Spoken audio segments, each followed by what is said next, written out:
News লাইভত অনুষ্ঠিত বিভিন্ন প্ৰতিযোগিতাসমূহৰ বিজয়ীসকলক পুৰস্কাৰ প্ৰদান কৰা হয় নিউজ লাইভৰ কাৰ্যালয়ত। প্ৰজ্ঞা সুন্দৰী, শাৰদী সুন্দৰী, শৰৎ সুন্দৰ, শৰৎ কণ্ঠ আৰু শ্ৰেষ্ঠ পূজা মণ্ডপসমূহলৈ আগবঢ়োৱা হয় পুৰস্কাৰ।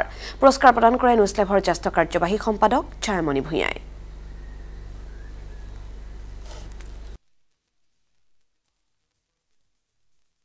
আমি বিতৰণ কৰিবলৈ আগবাঢ়িছোঁ নিউজ লাইভৰ প্ৰজ্ঞা সুন্দৰী প্ৰতিযোগিতাৰ যিসকলে শ্ৰেষ্ঠ হৈছিলে আৰু গতিকে শ্ৰেষ্ঠ 5 গৰাকী প্ৰজ্ঞা সুন্দৰী প্ৰথমে আমি তেওঁলোকক পুৰস্কাৰ বিতৰণ কৰিবলৈ আগবাঢ়িছোঁ। তেওঁলোক আছিলে বিশ্বনাথৰ মৌপাল, শিৱসাগৰৰ আস্থা শৰ্মা, লখিমপুৰৰ চেমিমা আফৰুন, বোকাখাটৰ পাৰ্বী দত্ত আৰু সুজাতা শইকীয়া। আৰু আজি যিহেতু আস্থা শৰ্মা আৰু চেমিমা আফৰুন তেওঁলোক নাই, তেওঁলোকে ইতিমধ্যে ফোন কৰি জনাইছে তেওঁলোক আজি উপস্থিত থাকিব নোৱাৰিব। মৌপাল আছে, পাৰ্বী দত্ত আছে, সুজাতা শইকীয়া আছে। প্ৰথমে মই পুৰস্কাৰ গ্ৰহণ কৰিবলৈ মৌপালক আমন্ত্ৰণ জনাইছোঁ আৰু এই পুৰস্কাৰটো বিতৰণ কৰিবলৈ মই মঞ্চলৈ আমন্ত্ৰণ জনাইছোঁ নিউজ লাইভৰ chief executive editor Chayamoni Bhuyan আৰু লগতে প্ৰজাপতি অসমীয়া গহনাৰ স্বত্বাধিকাৰী পল্লৱী হাজৰিকা দুয়োকে আমন্ত্ৰণ জনাইছোঁ। আৰু বিশ্বনাথৰ মৌপাল তেওঁ ইতিমধ্যে আহি উপস্থিত হৈছেহি। তেওঁ আছিলে নিউজ লাইভৰ প্ৰজ্ঞা সুন্দৰী যি অনুষ্ঠান তাৰ শ্ৰেষ্ঠ 5 গৰাকী যি প্ৰজ্ঞা সুন্দৰী তাৰ এগৰাকী। আৰু পুৰস্কাৰ আগবঢ়োৱা হৈছে নিউজ লাইভৰ ফালৰ পৰা এটা ট্ৰলি বেগ আৰু লগতে প্ৰজাপতি অসমীয়া গহনাৰ তৰফৰ পৰা বিশুদ্ধ ৰূপৰ ওপৰত তৈয়াৰ কৰা এটা গহনা ছেট। এয়া বোকাখাটৰ পাৰ্বী দত্ত আৰু তেওঁকো পুৰস্কাৰ আগবঢ়াব।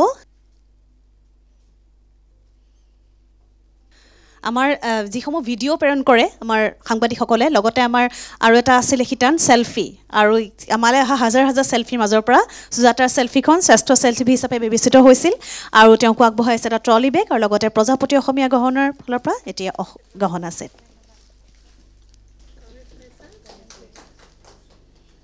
আমাৰ দুটা শিতান থাকে, শাৰদ সুন্দৰ আৰু শাৰদী সুন্দৰী। আৰু আমালৈ অহা লাখ লাখ চেলফিৰ মাজৰ পৰা আমাৰ শ্ৰেষ্ঠ চেলফি অৰ্থাৎ শ্ৰেষ্ঠ শাৰদী সুন্দৰী হিচাপে তেওঁলোক পুৰস্কৃত কৰা হৈছে। তেওঁ হৈছে বিশ্বনাথৰ বিদুষী কাশ্যপ আৰু এইবাৰ আমি বিদুষী কাশ্যপক মঞ্চলৈ মাতিছোঁ পুৰস্কাৰ গ্ৰহণৰ বাবে। আৰু তেওঁলৈ আগবঢ়োৱা হৈছে LGৰ ফালৰ পৰা এটা LED। এয়া পূজা মাথো পূজাৰ শ্ৰেষ্ঠ শাৰদী সুন্দৰী বিশ্বনাথৰ বিদুষী কাশ্যপ। আৰু শ্ৰেষ্ঠ শাৰদ সুন্দৰ হিচাপে বিবেচিত হৈছে মৰিগাঁৱৰ সঞ্জয় ডেকা। এবাৰ সঞ্জয় ডেকাক মঞ্চলৈ আমন্ত্ৰণ জনাইছোঁ।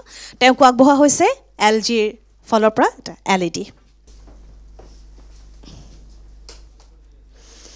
শ্ৰেষ্ঠ শৰৎ কণ্ঠ এই শিতানত 3 গৰাকী বিজয়ী। তেওঁলোক হৈছে চৰাইদেউৰ মৌপিয়া গগৈ, যোৰহাটৰ সৰ্বানী শইকীয়া আৰু যোৰহাটৰ কাত্যায়ী কৌশিক বৰুৱা। প্ৰথমে মঞ্চলৈ আমন্ত্ৰণ জনাইছোঁ মৌপিয়া গগৈ। তেওঁলোক আগবঢ়োৱা হৈছে LGৰ এটা মিউজিক ছিষ্টেম আৰু লগতে এখন গিফ্ট ভাউচাৰ। আৰু এগৰাকী আছিলে শ্ৰেষ্ঠ শৰৎ কণ্ঠৰ বিজয়ী। তেওঁ হৈছে যোৰহাটৰ সৰ্বানী শইকীয়া। আমি তেওঁক মাতিছোঁ মঞ্চলৈ আৰু তেওঁক আগবঢ়োৱা হৈছে LGৰ ফালৰ পৰা এটা মিউজিক ছিষ্টেম লগতে LGৰ গিফ্ট ভাউচাৰ। শ্ৰেষ্ঠ শৰৎ কণ্ঠৰ আন এগৰাকী বিজয়ী হৈছে যোৰহাটৰ কাত্যায়ী কৌশিক বৰুৱা।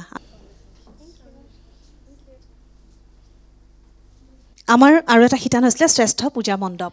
আকৰ্ষণীয় থিম আৰু সৃষ্টিশীলতাৰে যিসমূহ আমি পূজা মণ্ডপ নিৰ্মাণ কৰা হৈছিলে তাৰ পৰা 5খন পূজা মণ্ডপক শ্ৰেষ্ঠ শীৰ্ষ 5খন পূজা মণ্ডপ হিচাপে বিবেচনা কৰা হৈছিলে।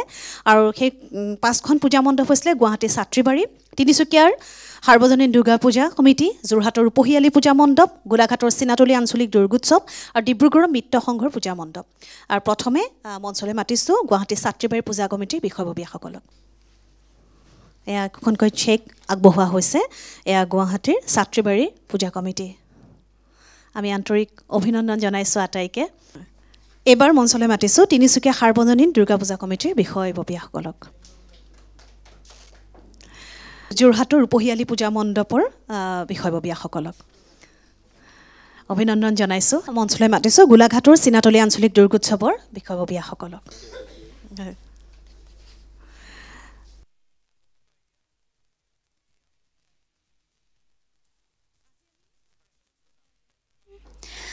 তোমাতে আদি অনাদি তোমাৰে নাম ৰাগিনী উঠৰে তৃষা সামৰি দুহাতৰ কোমল আঙুলি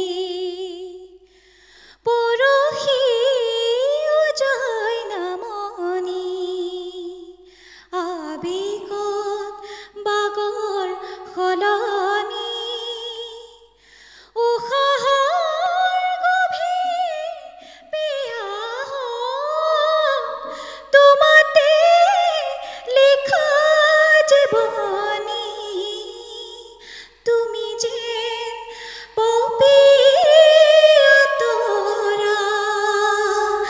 আকাশৰ বুৱতী নিউজ লাইভৰ প্ৰতিটো অনুষ্ঠানৰ লগতে প্ৰায় পূজা মাথো পূজা হওক বা সৰস্বতী সময়ৰ যিখিনি শাৰদ সুন্দৰ প্ৰতিযোগিতা শাৰদ সুন্দৰী প্ৰতিযোগিতা হয় আটাইখিনিতে থাকোঁ আৰু খুব ভাল লাগে আমি এনেকৈ উপস্থিত থাকিব পাৰি যিখিনি উঠি অহা প্ৰজন্ম তেওঁলোককতো উৎসাহ যোগায়ে লগতে আমাৰ দৰে আমি যিহেতু এগৰাকী মহিলা উদ্যোগী আমাকো কিন্তু বহুত ডাঙৰ এটা প্লেটফৰ্ম ক্ৰিয়েট কৰি দিয়াত নিউজ লাইভে সহায় কৰিছে তাৰ বাবে মই সদায় কৃতজ্ঞ নিউজ লাইভৰ সমূহ কৰ্মকৰ্তালৈ আৰু এনেকুৱা ধুনীয়া ধুনীয়া অনুষ্ঠানবোৰ কৰি যাওক নিউজ লাইভৰ যিটো বিশেষ অনুষ্ঠান পূজা মাথো পূজা এই অনুষ্ঠানৰ জৰিয়তে অসমৰ পূজা মণ্ডপসমূহৰ যি আকৰ্ষণীয়তা থাকে তাক ইতিমধ্যে দাঙি ধৰা হয় আৰু এই ক্ষেত্ৰত মই যিহেতু বাতৰি সম্প্ৰচাৰ কৰোঁ গোলাঘাট জিলাৰ বিভিন্ন পূজা মণ্ডপৰ বাতৰি মই পঠিয়াইছিলোঁ তাৰ ভিতৰত মই নিজে সম্পাদক থকা যিখন পূজা মণ্ডপ আছিল আমাৰ প্ৰকৃতি সংৰক্ষণৰ ওপৰত আৰু বন্যপ্ৰাণী সংৰক্ষণৰ ওপৰত আমি সেইখনো মই পঠিয়াইছিলোঁ গতিকে প্ৰথম 5খনৰ ভিতৰত আমাৰ পূজা মণ্ডপখনে পোৱাৰ কাৰণে